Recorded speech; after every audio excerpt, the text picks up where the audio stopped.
Guys actually ಎಲ್ಲಿಗೆ ಬಂದಿದ್ದೀವಿ ಗೊತ್ತುಂಟಾ? ಅಲ್ಲಿ ನೋಡಿ, ಅಲ್ಲಿ ನೋಡಿ, ನನ್ನ ಮನೆಯ ಮುಂಚೆನೆ ಬೀಚ್ ಇರುವುದು. ಇದೇ ನನ್ನ ಪಡುಬಿದ್ರಿ ಬೀಚ್. ಸೊ ನಾನು ನನ್ನ ಫ್ರೆಂಡ್ಸ್ ಜೊತೆಗೆ ಬಂದಿದ್ದೀನಿ. ಮ್ಯಾಂಗ್ಳೂರಲ್ಲಿ ಉಡುಪಿಯಲ್ಲಿ ಬಂದ್ರೆ ಪಡುಬಿದ್ರಿ ಬೀಚ್ ಗ್ಯಾರಂಟಿ ವಿಸಿಟ್ ಮಾಡಿ.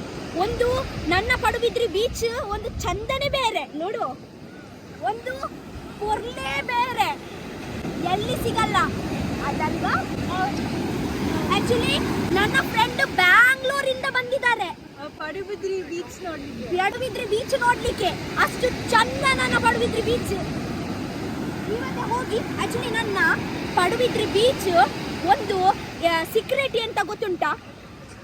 ನೈಟ್ ಆಗುತ್ತೆ ಅಲ್ವಾ, ನಮಗೆ ಕೋಲ್ಡ್ ಆಗುತ್ತೆ, ನಿಮಗೆ ಕೂಡ ಗೊತ್ತುಂಟು. ಬಟ್ ಇದು ನೀರು ಉಂಟಲ್ವಾ, ನೀರು ಅದೇ ಹಾಟ್ ಆಗುತ್ತೆ.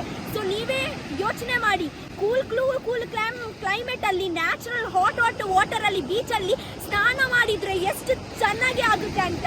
ಓಕೆ, ಸೊ ಇವತ್ತೇ ಸಂಜೆದು 6 ಗಂಟೆ ಸನ್ಸೆಟ್ ಆಗುತ್ತೆ ನೋಡಿ, ಸನ್ಸೆಟ್ ನೋಡಿ. ಸೊ ಎಲ್ಲ ಫ್ರೆಂಡ್ಸ್ಗೆ ಸನ್ಸೆಟ್ ಆಗಿ ಮುಂಚೆನೆ ತಕೊಂಡು ಬಂದಿದ್ದೀನಿ ನಾನು. ಬೀಚಲ್ಲಿ ಹೋಗನ್ವಾ? ಹಾ, ಬನ್ನಿ